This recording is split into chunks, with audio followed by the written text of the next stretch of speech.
राधे कृष्णा। जय बोलो राधा रानी की जय। जय बोलो श्री कृष्ण कन्हैया लाल की जय।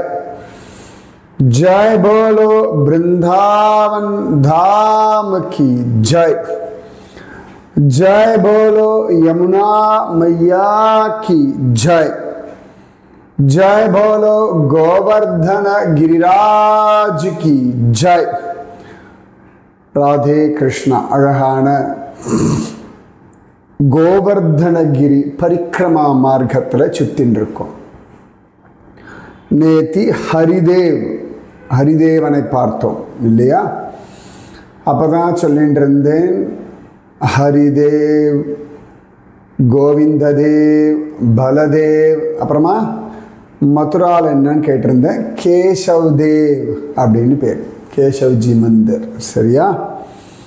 அதன் பிறகு நம்ம சனாதன கோஸ்வாமிக்கு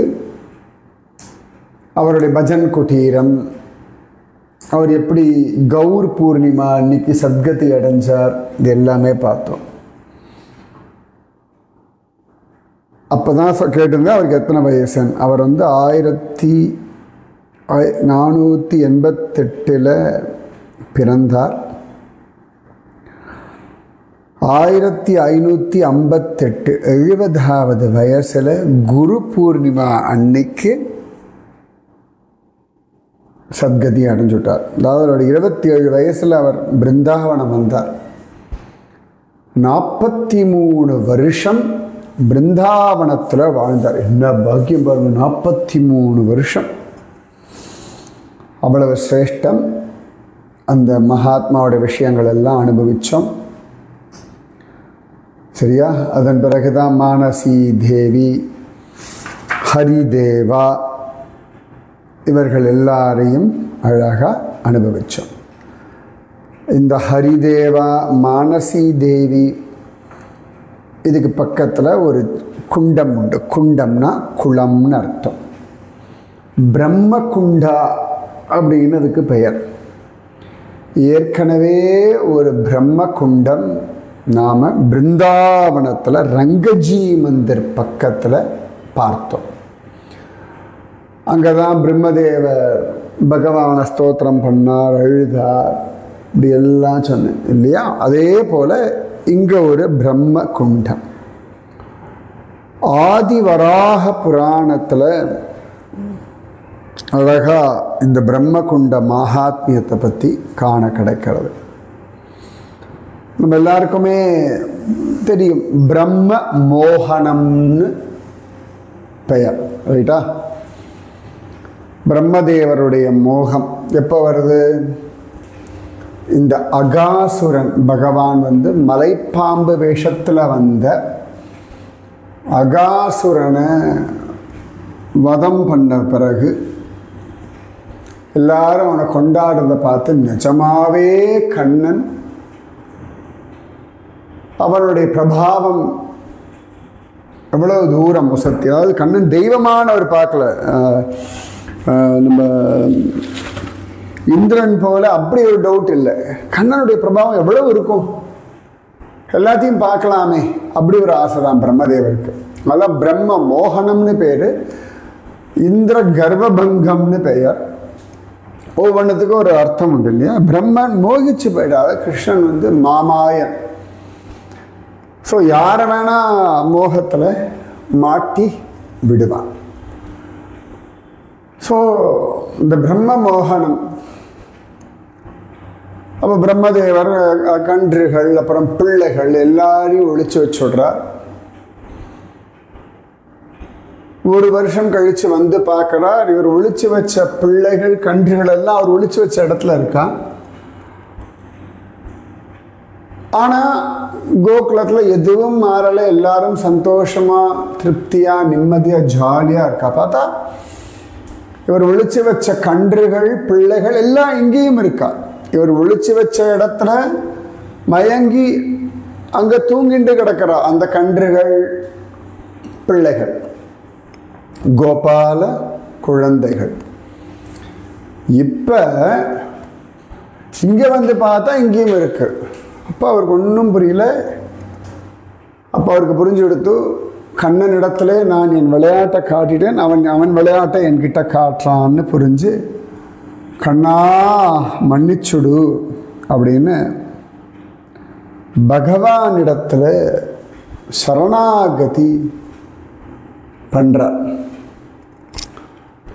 சரணாகதி பண்ணி ஸ்தோத்திரம் பண்றார். இது ஏற்கனவே நம்ம அந்த பிரம்மகுண்டம் விஷயத்தில் பார்த்தோம். ஸோ அதன் பிறகு பிரம்மதேவர் பகவானுக்கு அழகா அபிஷேகம் எல்லாம் பண்றார். இந்த பிரம்மகுண்டத்தை சொல்லும் பொழுது பகவான் ஹரிதேவனுக்கு அபிஷேகம் பண்ணி அவர் மன்னிப்பு கேட்கிறார் அப்படின்னு இருக்கு. ஸோ அந்த அபிஷேக தீர்த்தம் சேர்ந்த இடம்தான் பிரம்ம குண்டம்னு பெயர். அதில் பிரம்மதேவரும் அழகாக இறங்கி தீர்த்தமாடினார் அப்படின்னு காண கிடைக்கிறது. இந்த பிரம்மதேவர் கொண்ட பிரம்ம குண்டத்தை சுற்றியே குபேரனுடைய குண்டம், இந்திர தீர்த்தம், யமராஜ தீர்த்தம், வருண தீர்த்தம்னு ஒரு பீரியடில் 4 இருந்திருக்கு. இப்போ அதெல்லாம் இல்லை, பிரம்ம குண்டம் இருக்கு. ஸோ இதுதான் பிரம்மகுண்ட வைபவம். இந்த கோவர்தனகிரி பரிக்கிரமாவில் ஹரிதேவ் கோவில் பக்கத்தில் இருக்குது. தனியாக இருக்கும், மானசி கங்கா பக்கத்தில் தனியான ஒரு குளம் இந்த பிரம்மகுண்டம். இந்த இடத்துல சைத்தன்ய மகாபிரபு கோவர்தனகிரி பரிக்கிரமாலாம் பண்ணிட்டு மானசி கங்காவை சேவிச்சுட்டு அழகாக இந்த பிரம்மகுண்ட கரையில் பாடான்னு கொஞ்ச நேரம் விஸ்ராந்தியாக இருந்தார் அப்படின்னு சரித்திரத்தில் காண கிடைக்கிறது. ஸோ சைத்தன்ய மகாபிரபுவும் வந்து கொஞ்ச நேரம் உட்கார்ந்து அனுபவித்த ஒரு இடம் இந்த பிரம்மகுண்டம். இதில் முக்கியமாக ஸ்ரீகிருஷ்ண சைத்தன்ய மகாபிரபுவினுடைய பிரியமான ஸ்ரீபாத நித்யானந்தர் அவரும் இந்த விரஜபூமி பரிக்கிரமாவில் சைத்தன்ய மகாபிரபுவுக்கு முன்னாடியே இங்கே வந்து அழகாக பரிக்கிரமா பண்ணியிருக்கார். சைத்தன்ய மகாபிரபு வரதுக்கு முன்னாடியே வந்துட்டார் அப்படின்னு சொன்னார். நித்யானந்தர் அவர் பேர் ஸ்ரீபாத நித்யானந்தர், நித்யானந்த மகாபிரபுன்னு அவருக்கு பேர். அவர் வந்து இந்த பிரம்மகுண்ட கரையில் அழகா உட்கார்ந்துருக்கார். ஒரு பணக்கார பிராமணர் இந்த கோவர்தன பரிக்கிரமா மார்க்கத்தில் வாழ்ந்துருந்தார். எப்பொழுதுமே அந்த பிராமணருக்கு பலராமன் மேல பகுப்பிரியம்.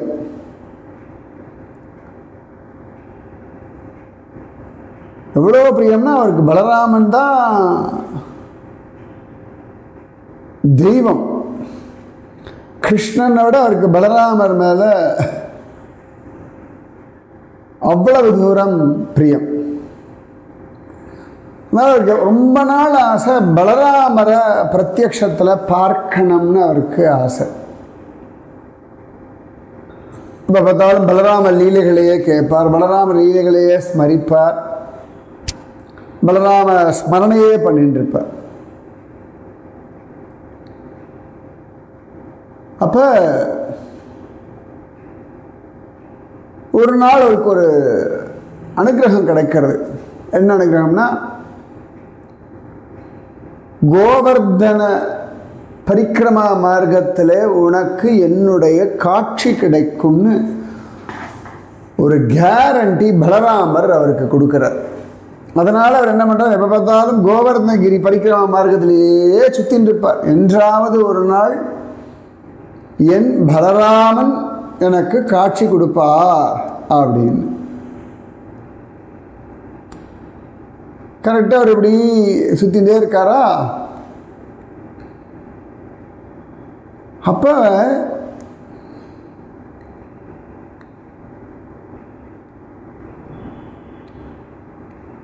அழகாக இவர் சுத்தின்னு இருக்கும் பொழுது நித்யானந்தர் அழகாக கோவர்தனகிரி பரிக்கிரமா வரும்போது இங்கே உட்காந்துட்டு இந்த பிரம்ம குண்ட கரையில் பார்க்குற இவர் ஒரு அவதூத சன்னியாசி தான் நித்யானந்தர். பார்க்குறவாள்லாம் அவருடைய ரூப லாவணியத்தை பார்த்து வாங்கிட்டார். ரொம்ப அழகாக இருப்பார் ஸ்ரீபாத நித்யானந்தர். ரொம்ப குறும்பு, ரொம்ப சேட்டை. அப்பா சைத்தன்ய சரிதாமிரதத்தில் அவ்வளவு சேட்டையும் அவர் தான் பண்ணுவார். பலராமனை எப்பொழுதுமே பகவான் தாவுஜி அப்படின்னு தான் மரியாதையாக கூப்பிடுவான். உங்களுக்கு ஒன்று தெரியுமா? எனக்கு இப்போ தான் ஞாபகம் வருது. இன்னைக்கு சரியா பலராம சஷ்டின்னு பேர். Birthday of lord Balarama. இது இப்போ தான் ஞாபகம் வருது எனக்கு. நாளைக்கு கிருஷ்ண ஜெயந்தின்னா இன்னைக்கு பலராம சஷ்டி ஆச்சேன்னு நினச்சேன். கரெக்டாக ஆகஸ்ட் 14 பலராம சஷ்டி. இல்லை என்ன பாருங்க, பலராம பக்தர் ஒருவருடைய சரித்திரத்தை பற்றி நம்ம கேட்டுருக்கோம், அனுபவிச்சுருக்கோம். இதுதான் சத்தியம்ன்றது. ஸ்ரீபாத நித்யானந்தர் ஸ்வயம் யாருன்னு போக சொல்கிறேன். எனக்கு நிறைய பேர் தெரியும். இந்த பணக்கார பிராமணன் இப்படி வரார். அவர் சுத்தின்றே இருப்பார்ல, பார்த்தா யார் இது? ஒரு அவதூதர். எப்படி இருக்கார், என்ன தேஜஸ்! இவர் சாதாரணப்பட்ட ஆள் இல்லைன்னு தெரிஞ்சு அவருக்கு மனசுக்குள்ள ரொம்ப திருப்தி. இந்த பிராமணருக்கு அவருடனே தயிர், பால், வெண்ணெய், மோர் எல்லாம் எடுத்துண்டு பானையாக கொண்டு வந்து நமஸ்காரம் பண்ணி கையை கூப்பிட்டு, அவதூதரே இதெல்லாம் நீங்கள் எடுத்துக்கணும். நான் கிட்ட ஒரே ஒரு பிரார்த்தனை பண்ணுறேன். எனக்கு ஒரு அப்படி ஒரு ஆசீர்வாதம் பண்ணுங்கோ. எனக்கு ரோஹிணி நந்தனன் யசோதானந்தன் மாதிரி ரோஹிணி நந்தனன் எனக்கு பலராமரை தரிசனம் பண்ண, எனக்கு அனுகிரகம் பண்ணுங்க, எனக்கு அதுதான் வேணும் அப்படின்னு சொன்னார். நித்யானந்த பிரபு எல்லாத்தையும் எடுத்துட்டார். அழகாக எல்லாத்தையும் கொஞ்சம் கொஞ்சம் சாப்பிட்டார். அவர் ரொம்ப சந்தோஷம். சாமி நித்யானந்தர் அப்படிலாம் யார் கொடுத்தாலும் வாங்கிக்க மாட்டார். நன்னா சாப்பிட்டார். சாப்பிட்டுட்டு மீதி எல்லாம் கொடுத்து எடுத்துட்டு போ, உனக்கு பிரசாதம் அப்படின்னு சொல்லிட்டு உடனே பிராமணரும் அதை எடுத்துட்டு சந்தோஷமாக வீட்டுக்கு போய் அவர் கொடுத்த பிரசாதத்தோட இந்த உச்சிஷ்ட பிரசாதம் எல்லாம் நன்னா சாப்பிட்டார். அப்படியே என்னமோ சொல்ல முடியாத ஒரு ஆனந்தம், ஒரு தெய்வீக பரவச நிலை, ஒரு டிரான்ஸ்ல அவர் வந்துட்டார்.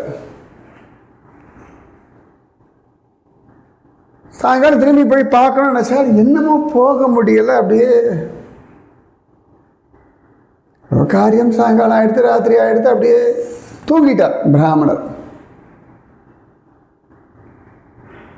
அப்ப தூக்கத்தில் நித்யானந்தர் காட்சி கொடுத்தார்.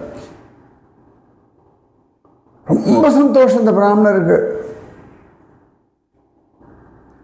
ஆஹா, அஹோ பாக்யம் சுவாமிஜி அப்படின்னு கை கூப்பி நமஸ்காரம் பண்ணி எழுந்து பார்த்தா நீல வஸ்திரம் தரிச்சுண்டு ஹலாயுதத்தோட கோட்டி மன்மத ரூபத்தோட பலராமனாக நித்யானந்தர் காட்சி கொடுத்தார். அவ்வளவுதான், தன் பிரிய தேவன் எவ்வளோ நாளா காத்துட்டு இருந்த சுவாமி இன்னைக்கு பிரத்யட்சமா பார்த்தாச்சு. காலில் விழுந்தாச்சு, கதர்றா, ஜெய் போலோ பலதேவ மகாராஜ் கி அப்படின்னு. என்ன அழகு, என்ன அழகு! அப்படியே சர்வாபரண பூஷிதன். அப்ப டக்குன்னு மறைஞ்சுட்டார். உடனே இவருக்கு அடடா, ஓ அப்படி சொல்லிட்டு சரி நான் போய் இந்த அவதூதரை பார்க்கலான்னு வீட்டில் கிளம்பிட்டார். அப்போ திரும்பி ஒரு அசரி சப்தம் வருது. நிம்மதியாக இரு, நிதானமாக இரு, காத்தால பொழுது விடியட்டும், அமைதியாக வீட்டுக்கு போ அப்படின்னு ஒரு சப்தம் வந்தாச்சு. நிஜமாவே சில சந்தர்ப்பங்களில் நாம் ரொம்ப உணர்ச்சி வசப்படுவோம். அப்பொழுதெல்லாம் தெய்வம் நம்மளை நிதானப்படுத்தும். நிஜமாக நல்லா உணர முடியும். சரி திரும்பி போய் அவர் சந்தோஷமாக உக்காந்தார். உடனே அவர் நினச்சார், ஆஹா நான் இனிமேல் என் பகவானை விடமாட்டேன், எல்லாத்தையும் அவர் திருவடியில் சமர்ப்பணம் பண்ணிடுவேன். இந்த ராத்திரி முடிஞ்சோடனே ஒரு நல்ல பொற்கொள்ளரை கூப்பிட்டு அழகா, ஏன்னா அவர் பலராமர் உடம்புல நிறைய ஆபரணங்கள் பார்த்தார், இது எல்லாம் பண்ணி இந்த அவதூதருக்கு போட்டு பார்த்துடணும், என் பகவானுக்கு போடணும் அப்படின்னு சொல்லிட்டு அதே நினச்சிட்டு இருந்தா திரும்பி தூங்கி போயிட்டார். ஆச்சா, திரும்பியும் இந்த பிராமணன் பார்க்கும்பொழுது நித்யானந்தர் வந்துட்டார். இவர் என்னெல்லாம் பண்ணணும் போடணும்னு நினைச்சார் நித்யானந்தருக்கு, அது எல்லாம் போட்டு நித்யானந்தர் காட்சி. மனசு டக்குன்னு திரும்பி கண்ணை மூச்சு பார்த்தா பொழுது விடிஞ்சிருந்தது. ரொம்ப சந்தோஷம் இந்த பிராமணருக்கு, எதிர்பார்க்கவே இல்லை. அப்படி பிராமணர் காத்தால் எழுந்து குளிச்சுட்டு வேக வேகமாக ஓடி வர்றார். ஏன்னா 2 கனவு. ஒரு கனவுல நித்யானந்தர் ஒரு க்ஷணம் காட்சி விடுது, அப்புறம் பலராமனா காட்சி விடுவார். ஒரு ஓடுற நித்யானந்தர் பார்க்க ஓடலாம் போகாத வீட்டில் இருன்னு சொல்லி திரும்பி வீட்டுக்கு வந்துட்டார். திரும்பி அடுத்த கனவு வருது, பலராமன் என்னென்னலாம் ஆபரணங்கள் போட்டிருந்தாரோ அத்தனை நித்யானந்தருக்கு போடணும் அப்படின்னு நினச்சிக்கிறார். ஸ்ரீபாத நித்யானந்தர் அந்த ஆபரணங்கள் போட்டு காட்சி கொடுக்கிறார். நித்யானந்தருடைய ஆபரணம் நான் பார்த்துருக்கேன்.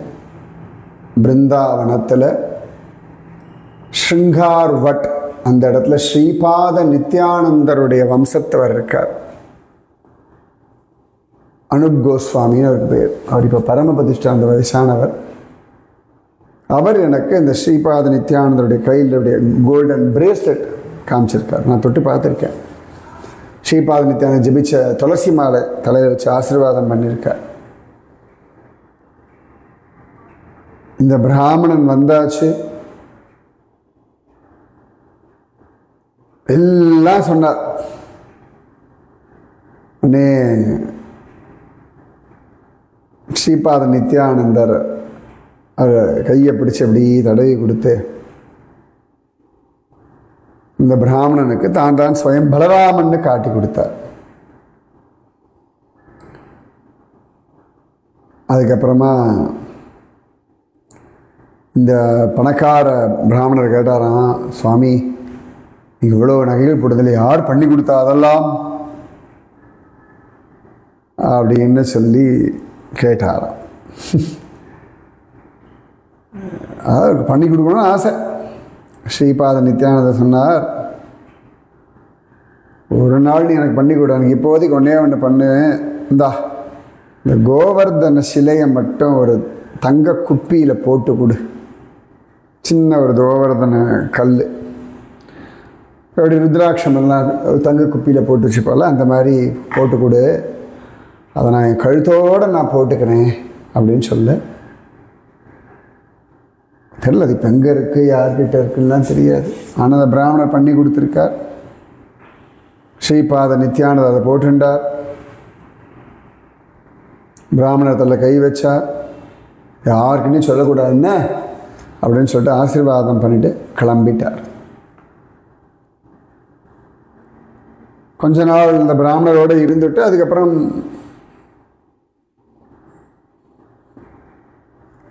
இன்னொரு பக்தருக்கு சொல்லிட்டார். அதனால இந்த கதை நமக்கு தெரிஞ்சுது. ஸோ இதெல்லாம் நடந்தது கோவர்தன பரிக்கிரமா மார்க்கத்தில், மானசி கங்கால பிராமண குண்டத்தில். இன்னைக்கு பலராம சஷ்டி அன்னைக்கு இதை கேட்குற பாக்கியம். என்ன சொல்கிறது, நாம் பிரஜ பரிக்கிரமா சத்தியம்ன்றதுக்கு இதை விட ப்ரூஃப் உங்களுக்கு வேறு என்ன வேணும்? இன்னைக்கு சரியாக இந்த பலராம லீலைன்றதெல்லாம் கிருஷ்ண கிருபையன்றி வேறென்ன. ராதே கிருஷ்ணா ராதே கிருஷ்ணா கிருஷ்ணா ராதே ராதே கிருஷ்ணா கிருஷ்ணா ராதே ராதே கிருஷ்ணா கிருஷ்ணா ராதே ராதே கிருஷ்ணா கிருஷ்ணா ராதே. जय बोलो राधा रानी की जय. जय बोलो श्री कृष्ण कन्हैया लाल की जय. जय बोलो वृंदावन धाम की जय. जय बोलो यमुना मैया की जय. जय बोलो गोवर्धन गिरिराज की जय. जय बोलो ब्रह्म कुंड की जय. जय बोलो बलभद्र महाराज की जय. जय बोलो श्रीपाद नित्यानंद महाराज की जय. जय जय. राधे कृष्णा.